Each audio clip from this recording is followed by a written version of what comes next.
Hi Equals, it's Kim. And today, kind of in the ongoing LGBT youth series that I've been doing, so I want to talk about family rejection.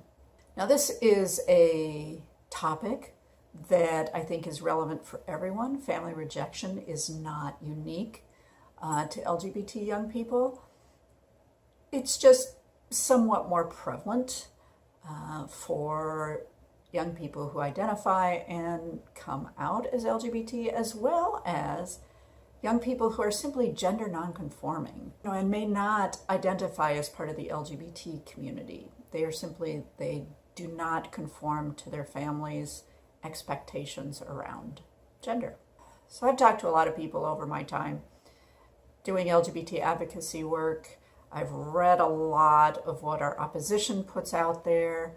So let's talk about them first. And I'd love to get your thoughts on this. Some of you have personal experiences. Some of you may have other insights that would be really valuable. And in the comments below, that would be a great place to share that information. Families. Most families love their children. Some families are more open to the diversity, the wonder of the diversity that could be their children. And some families are not. Some families have, they may have deeply held religious beliefs, and that is truly their only issue with LGBT young people, especially if it's their own. Some people may have those deeply held religious beliefs, but even more important to them are what their church or their pastor or their faith leader thinks, or the other people in their faith community think about them because they have an LGBT child. These are usually folks who have not yet learned enough about LGBT people to know that this has nothing to do with the way they brought their children up. But because they have not gotten to that point in their lives, they still think that somehow their LGBT child is a reflection on them, or that their friends will think that it's a reflection on them, that they do things and behave in ways towards their children that doesn't look a lot like love. There are other folks out there who, along those same lines, feel that they are loving their child the way that they need to by, kind of a tough love approach. Something along the lines of, until you change, become not LGBT, you cannot live under my roof. I will not feed you. I will not pay for your college. I will not, whatever it is. Kind of a punishment until the child conforms. Not always, but generally, the child knows they cannot conform. And this is one of those places where we worry about suicidation, where they figure if they were just not in the world, it would make their family feel better. Some children are able to go back into the closet or conform at least long enough till they reach their 18th birthday or their 21st birthday. There are kids who can do that, but not all. If you think of other reasons, please add them to the comments below.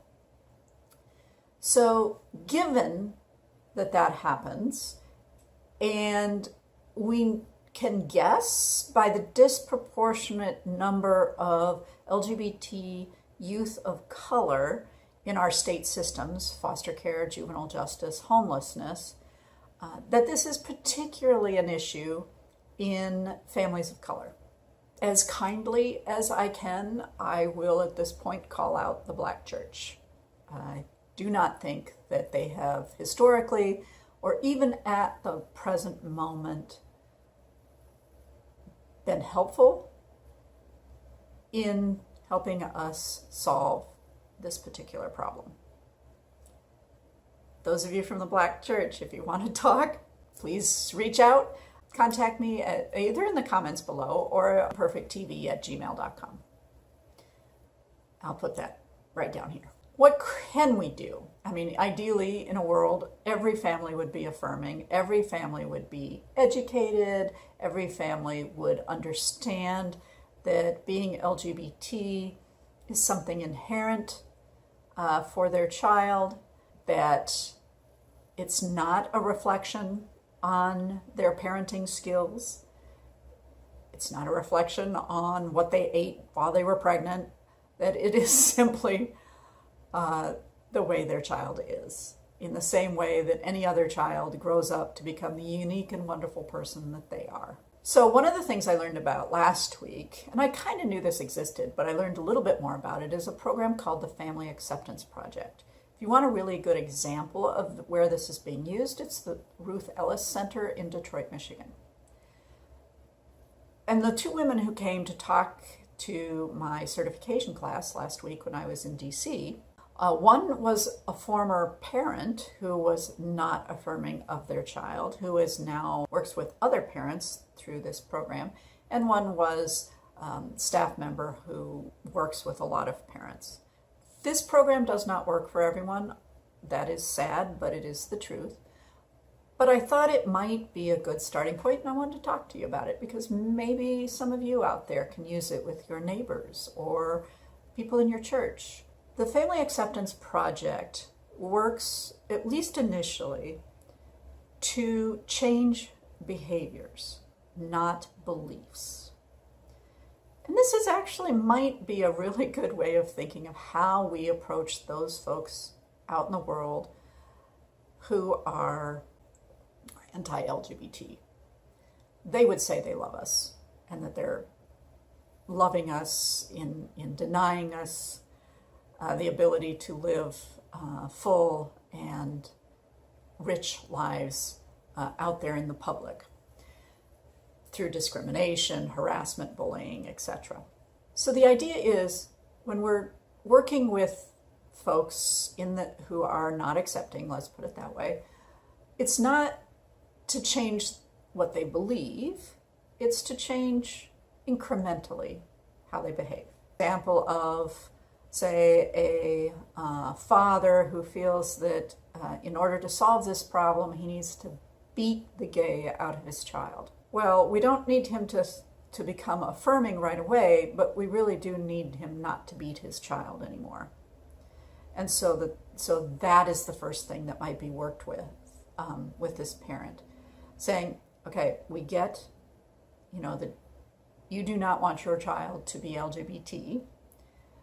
Beating him is not going to work. It's actually going to get you in trouble with the law and potentially send your child out into the world where even worse things could happen to them. Can we make an agreement that you don't beat your child anymore? I mean, and then you keep working with this parent, right, over time to adjust the behaviors. What we know from situations and studies is that every step like that makes a huge difference in the life of the young person. Young people generally want to be with their family. They don't want to be in foster care. They do not want to be in juvenile justice, in the juvenile detention centers. They do not want to be homeless. They want to be with their family. And often foster children will run back to very bad situations because they want to be there. And that is a reality. And that's why working with the family to start to adjust behaviors. Now, this doesn't work, obviously, for everyone. You have to have a family who's willing to do something to adjust behaviors, if not their beliefs. The other thing that can happen is to really, for people working in state systems, is to talk to an LGBT child. And yes, you need to know they're LGBT. And we can talk about how you find that information out and how you have that conversation. I'll link up some of my other videos about that. But finding out from the child, is there an adult in your extended family? Is there an adult in your chosen family who you think would be a good place for you to live, to grow, to flourish, and to work with that child around that and not get too hung up on a definition of who's family and who is not. I'm going to end it here for today because I'm getting long. But yeah, please contribute to the conversation down there. What does family rejection look like to you? How can we solve family rejection? But please, I'd love to engage in conversation because I can certainly learn more, and I'd love to. If you like this video, give me a thumbs up. I'd love it if you'd hit the red subscribe button. That helps me, that helps YouTube think that people want to see this video, the more subscribers I have. And if you want to be notified every time I put up a new video, please hit the notification button. You might have to hit it twice. Rumor has it. So anyway, do that. Have a great weekend, equals. See you next week.